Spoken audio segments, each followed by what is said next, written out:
you guys, and welcome back to Tantric Tuesdays. So today I want to talk to you about tools that you can use and develop through this practice of deconstructing how you relate to, how you think about, look at sex, connection, intimacy, because you're going to need them along the way. So I want to talk to you about 3 really important tools today that you can use and incorporate to help you on your journey. First of all, we want to find good guides and teachers, people who help us calibrate, find a compass point, be able to sit back and see a roadmap of where we're going, what's going on, how to process all of this stuff. You've got to find good guides and teachers who have walked this path. Are they perfect? No.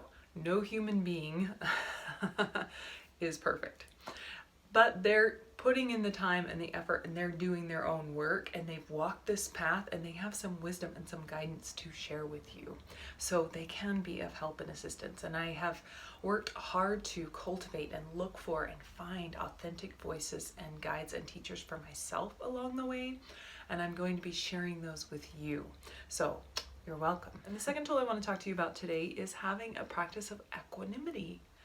Being able to hold the space of equanimity so that when a storm comes up in your life, or an emotion or a thought that normally would trigger you, you're able to step back, sit with it, be equanimous with it, meaning be not influenced by it. Just allow it to pass through you, be able to digest it, be able to see it for what it is, the truth of it, without it dragging you into the past or the future, or you wanting to change it. You just being able to sit with it.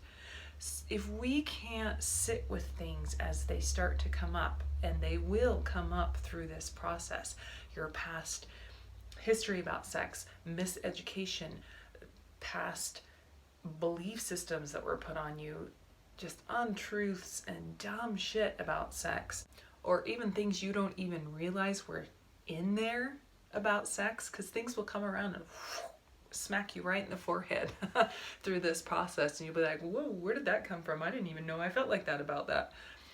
You gotta have some kind of tool so that you can process that stuff.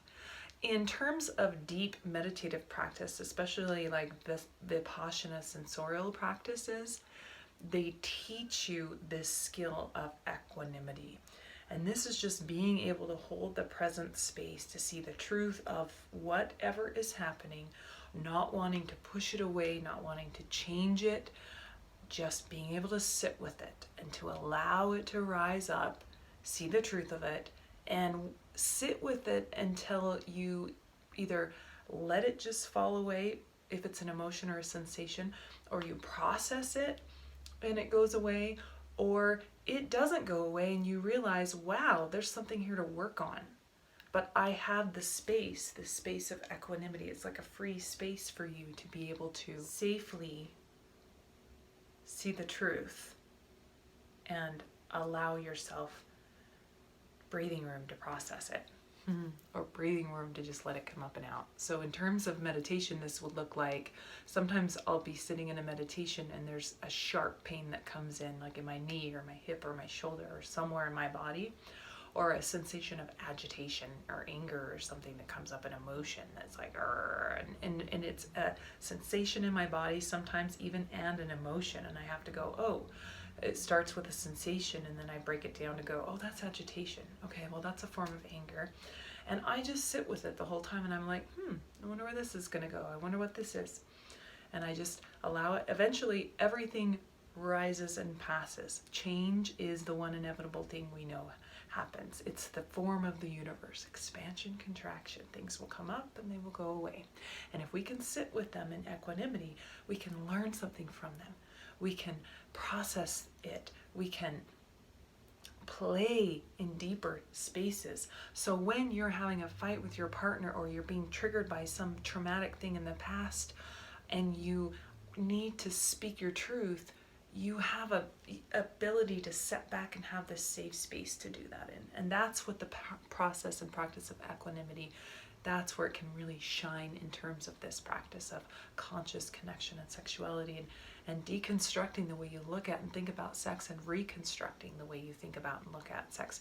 That's another way it's going to come up, is you're going to be thinking about this in totally different mindset, and then your old dichotomy in thinking and belief system's going to jump in, and it's great to have equanimity to just go, oh, that's old thinking, and then just sit with it and see it as they clash a little bit, and then everything blows out, and you come out this completely new human being that is able to process and think about and see things in a wholly different light. But you can develop equanimity if you're at a rudimentary, more physical stage, and you're not like, you don't have a deep meditative practice in other ways. We know this. Tai Chi, Qigong, yoga, all of those arts and practices help you develop equanimity. Think about the last time you were in a downward dog or a plank pose, and you were like, I'm in this pose. Can I stay with this pose? Can I be in integrity with my breath? Can I be integrity with my alignment? Do I need to back off? Can I play my edges in this pose and just feel what this pose can bring, what this practice in this moment can bring to the surface for me in terms of learning, in terms of sitting with it, in terms of not wanting to always jump in and change it, or stuffing it down, or wanting to get out or walk away or run from that mat. To be able to sit in that posture in equanimity and integrity and in honesty. So find some type of practice that you can do that develops equanimity. And a few things that really help develop equanimity is just connection to breath. I've talked to you about this a few times, how much and how paramount in this series and other series that I've posted, the connection to breath is one of the deepest grounding practices we have, the best present moment practice we can develop. So breath would be one thing. Another thing would be compassion, self-compassion, to be able to soothe yourself, to be able to have love and kindness and compassion for yourself. Because as this stuff comes up, you're going to jump off the handle or judge yourself, or you're going to be a shitstorm for a long time before you learn to master this. It's a wobbly mess. There is no specific manual for this, and every human being experiences the process of evolution, enlightenment, this journey, growth differently. And so it's paramount to have self-love, and we will get into that metta meditation I spoke to you a little bit about before, and it's kind of a thread that I'm weaving through this whole series. And then the third tool that I want to talk to you about today is communication. You got to be able to speak your truth, to be able to speak your truths about intimacy, about your, not just to your partner, but to yourself, about your past history and your past baggage, to be able to see the truth of it, to be able to process it, to be able to let it come up and out. This is what I desire. This is what I want. This is how I need this space held for me right now. And it's not just in terms of being able to speak your truth to your partner so that you can say, oh, I would like to have this in terms of sex or intimacy or connection, but also to be able to say, hey, right now I'm going through some of this stuff and I'm working on being equanimous with it, but I really need you to help me hold this space. And so they know what the hell's going on with you. Oftentimes we just process this stuff because it's so not talked about, shameful, held tight, stifled in our society, that we don't even tell our partners what we're going through, what we're experiencing, you know, like, hey, I'm working on this, I'm processing some past trauma or some past experience that I had, and I really would love it if you could please be maybe a little bit patient with me, maybe hold a space of a little bit more love right now to help me hold this space. And then you know how good that feels when someone does that with you, that you can do that for them when they need it, because they will. And that's what this process is about. You help each other level up. And in terms of speaking your truth, it's first about seeing your truth.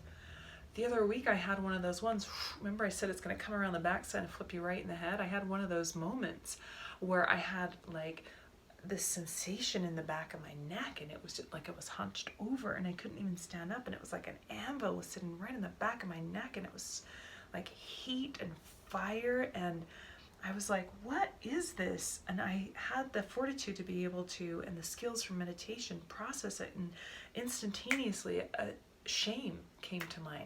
It was that I had felt shame about an experience, a very normal experience in the tapestry of sexual development, that because of religious beliefs and silly shit people told me, I felt stifled about and shameful about, and instead of excited about and being like, oh, that's, that's a part of my evolving sexual process, but instead categorize that occurrence, instead of enjoying it and experiencing it like it was life unfolding, I had wrapped it up in this shame package and threw it out the door or stuffed it down.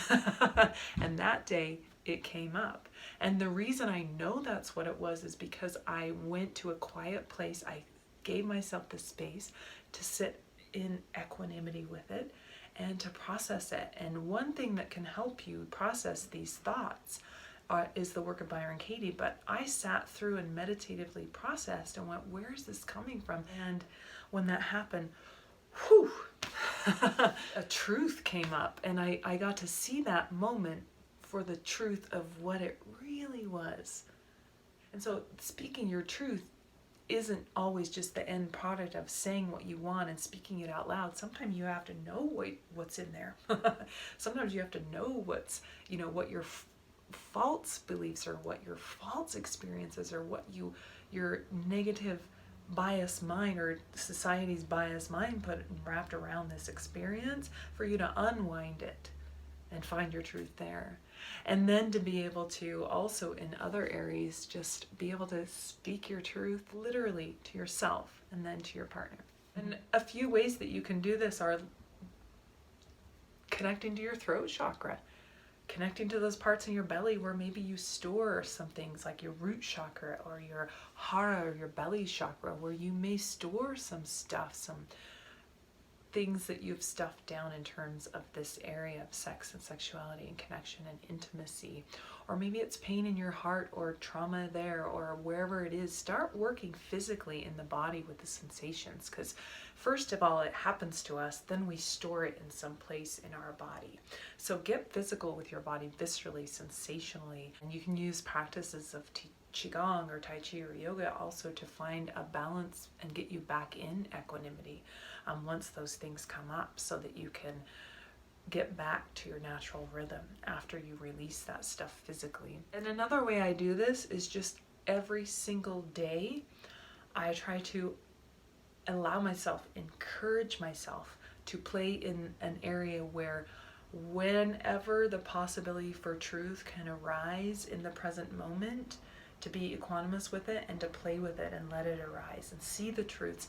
Every single day there is an opportunity to see a truth rather than where your negative bias mind wants to go. Like you meet a new person and something will come up and you'll be like, ooh, the old me or this old thinking would have judged them or would have dismissed them or would have whatever with them.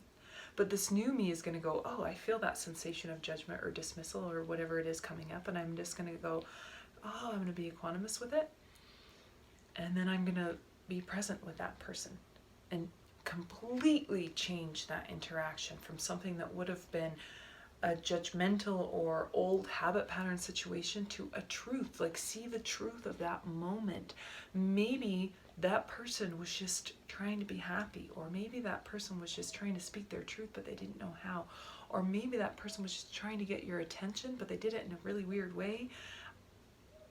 We all just want to be happy, you guys. That's another deep core to the practice of equanimity, is just knowing that everybody wants to be happy. There's constantly things going on, and we like this and we don't like this, and we like this and we don't like this. So we're always doing this, and we never want to be sad, and we never want to be this.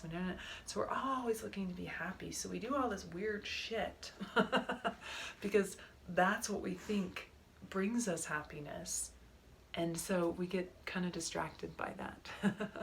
So thanks for joining me today, you guys. Remember your 3 things: find good guides and teachers, find practices that teach you and allow you to develop equanimity throughout your day, not just on the mat, not just in the meditation cushion, but everywhere in your life. The new dojo, ashram, learning center place isn't going to be before one guru at one temple place. It's going to be, the new dojo is the grocery store. And the new person who's going to be your guide or teacher is the people you don't like. It's that person who cuts you off in traffic. It's the person in the grocery store. It's your dog. It's your lover. It's your friend. So find good teachers and guides. Find practices that allow you to have equanimity and play in different places with equanimity. And speak your truth. Even if it's awkward at first, even if it's uncomfortable at first, find your truths, allow them to come up, and then voice them. Thank you for joining me today, you guys. Namaste.